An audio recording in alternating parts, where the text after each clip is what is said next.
Aloha. I just want to make sure you have something to do if you're picking up your ukulele and you want to do something other than what was in that first video or what we covered in our lessons together. So this kind of picks up where we left off, and it's going to go into the next thing. Something to do each week while you have 5 minutes in the morning, 5 minutes at night is to do your spider exercises, of course, using the first finger, right? And then moving up your 4 frets and continuing that. That makes your fingers nice and strong. While we're doing this, make sure that your thumb is kind of pointed upwards that way and not going that way towards your headstock. You want it to have a good positioning here. Not too tight, but just tight enough. The chords you should know by now are playing a C major, knowing that if we bar all 3 of these notes and leave the high G open, then that's a C minor. So the difference between the two, 1 and 2 and 3 and 4 and 1 and 2, 3 and 4 and 2 and 3 and 4. Now these are playing a C major to a C minor using the teeter-totters, keeping our hands moving. So if you're going to be doing these exercises with me, try and play the C major to the C minor. This time we're going to switch to the second finger. Same chord, just a different way of playing it. And this time we're going to go to the first finger. Notice how you have 2 open frets. I normally wouldn't do that unless I'm playing a chord that goes up that way. When you play this C minor, it works in the key of C minor because G, C, D, E, F, G is in the key of C. But as soon as we scoot that C minor to a C sharp minor, which is still essentially a minor, has a flat 3 in there, not a major third, which has a natural third, we would have that, but we can't play this high G or it sounds funky. So the idea is, since you know how to play an A minor, has just that one note, if we do that same thing we just did with the C major to a C minor, and we went from an A major to an A minor, but we did it in a second fingering position, so if we teeter-tottered our way there, we would have 1 and 2 and 3 and 4 and same A major chord, just the different fingers.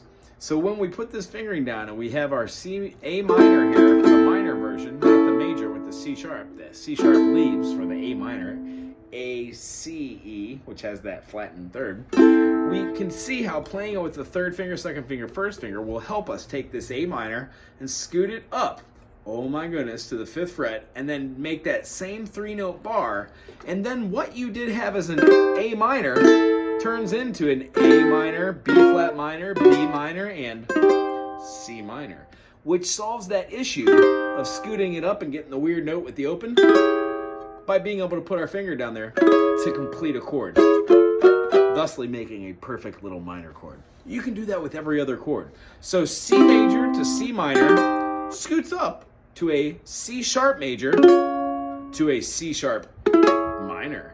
Yeah, fun. The next one's going to be like a D major or a D minor. And then I would say play those with your different fingerings. If you need help, you can do your finger exercises. 1 and 2 and 3 and 4. And here's a D minor. And just keep switching between these two, playing on the 1.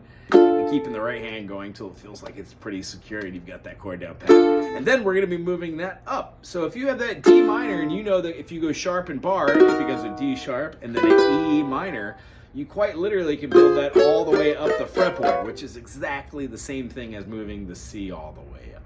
So when we're using these chords, what I would say is go through your major chords, go through your minor chords, and get a feeling for them. Play them with your teeter-tots, and then pick a song, any song, and then play it through into its entirety in the key it's in. Sit down with a piece of paper, write down all the notes out to the chord, and then transpose it to another key. If the song's in a key, and let's say the key's A, and you write it down. Different keys have different signatures. The best way to do is to transpose it into the key of C, which has no sharps and no flats, not fats. And then inevitably, if the key is already the key of C, try and transpose it into the key of G or the key of D.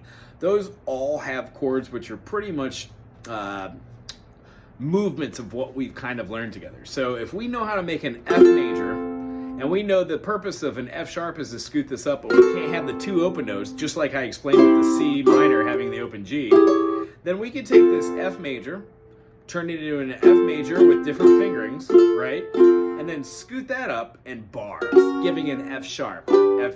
G, G sharp, A sharp, B, stuff like that. So if that makes sense, which I hope it does, if it doesn't, put in the comment section. I hope let's get there until we see each other next. Other than that, these all are tangible, movable shapes. Meaning, when you get a song that does something like, let's pick something you and I would both know.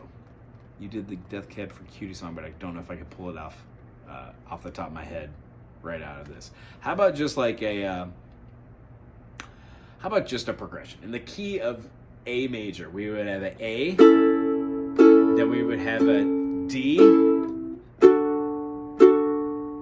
then we would have an E7, then it would go back to A for the 1. So basically we'd have A, B, C, D, E, we'd have a 1, A major, major 4, D major, and then we would go to the E7, which is our 5th, played as a dominant, and then back to the A. So since I could do that, if I could play in a different rhythm,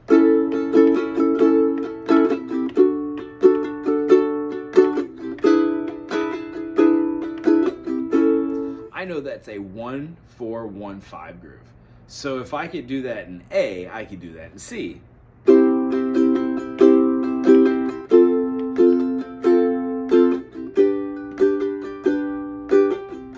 Because I took the same intervals. In the key of A, it was A to D and then to E. So in the key of C, it's C to F and then to G.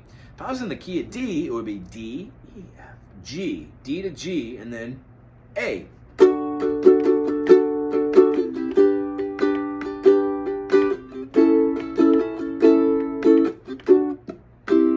See how those are all pretty much the same? They just change the tone in which we hear them. So that's something to work on this week. If you have a song that you've been working on or you just want to try, no matter what it is, throw it my way. Either email, text it, or throw it in the comment section here. And I will learn that for you and I'll put out a video. I can't wait to see you again. Ugh.